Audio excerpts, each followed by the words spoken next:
After 4 years of reverse swoosh bangers, this sneaker here represents the very last chapter of the Travis Scott Jordan 1.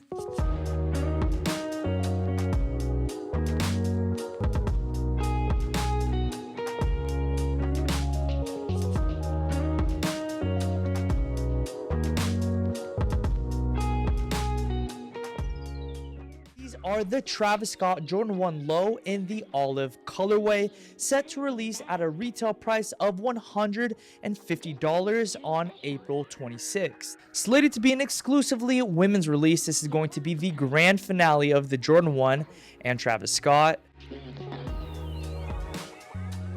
Do not be dismayed, this is the last we heard from Travis Scott, as LaFlame plans to go ahead and partner with Jordan Brand, but this time around endeavoring into the expansive abyss of models from the Jumpman line. Now, for the purposes of today's video, we're going to take a good look at these sneakers here. We're going to throw them on feet, break them down, and maybe in the coming days, if you guys do request, I'll do a full styling video, that of which we've done in the past. If you do enjoy this style of content, bringing in early hype sneakers, please communicate that to me by liking today's video and subscribing to my channel with notifications on. As you probably assume, getting these early sneakers is not cheap, so engaging with my content and subscribing to my channel is going to be the best way to make this investment worthwhile.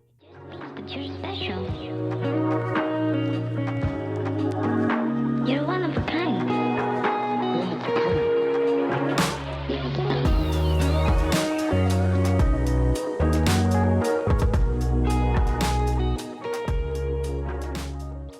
Now, to go ahead and start things off, I did want to address the elephant in the room, and that is the common take going around the interwebs that these sneakers here are just a slightly altered version of the reverse mochas. While I say there is a bit of truth to that, I mean, they have the same silhouette, same collaboration, both feature that age style midsole, and they both more or less have like an earth tone style of color blocking. But I do believe that's where the similarities end, because once you get these shoes in hand, I think you'll come to realize that they do take on a character in and of themselves. As we come to expect from these collaborations, we have a few details and upgraded materials to really set this shoe apart. You've got the Cactus Jack branding on the heel, the tongue, as well as on the insoles, with the sneakers coming with 4 separate laces that do have that waxy finish to them: red, olive, black, and then the white set that actually come pre-laced on the shoe. And now for the outsole, you've got a standard Jordan 1 outsole that is in that olive colorway to go ahead and coincide with the olive reverse swoosh, as well as the normal swoosh on the medial portion of the sneaker. Now, as for the midsole, it is finished with that manufactured aging colorway. In other words, you have a sail midsole for the sneaker. As for the upper, it is predominantly comprised of a smooth white leather, first wrapping around the toe, the quarters, the eye stays, working its way over to the heel cup as well as the heel tab. With that, you've got a very, very complimentary black nubuck all throughout the shoe. It's a very, very high quality nubuck, very soft to the touch, and does slightly alter color when you run your finger through it. I don't know if you guys see that or not.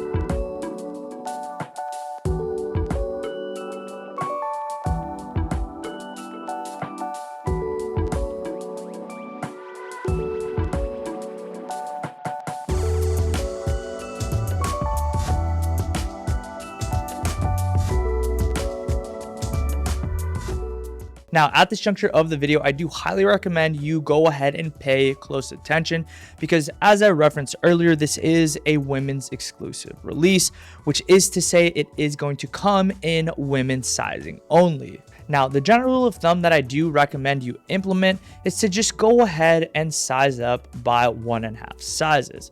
So for example, I'm an 8.5 to a 9. In this sneaker here, I would take a 10 to a 10.5, which is 1.5 sizes from my standard US men's size. With that being said, as always with Jordan 1s, go ahead and take your true to size and you should be good to go. And that essentially breaks down the sneaker as a whole. You guys let me know what you guys think in the comment section down below. What you think. Are these a cop? Are these a drop? Are they a flip? Are they a skip? I'd be interested in hearing what you have to say in the comment section down below. Now, to quickly go ahead and share with you guys my thoughts, I do really like this color blocking. For me personally, I've always been kind of a fan of kind of that reverse panda look, and I do like the added pop of color that this dark olive brings. The materials on the shoe are pretty good for a shoe that is 150 bucks. With that being said, considering the resale market right now, but overall a pretty fire shoe. Now, I do want to pose a question on to you guys. Because this is the last Travis Scott shoe, do you anticipate the market just exploding in resale value, whether it's this shoe or some of the prior shoes? Anyways, guys, that is going to do it for today's video. You guys let me know what you guys think about these shoes. Are you going to get them? As always, it is a major privilege of mine to get to serve you through making content, and I'll never take it for granted. If you did enjoy the video, please go ahead and leave a like for me and subscribe to my channel, notifications on. This is going to be the best way to encourage me to keep this style of content coming, keep the channel going. And as you guys know, I'm very selective with my sponsorships, so please help make the investment worth it. All right, guys, I'll catch you in the next upload. Peace and be blessed.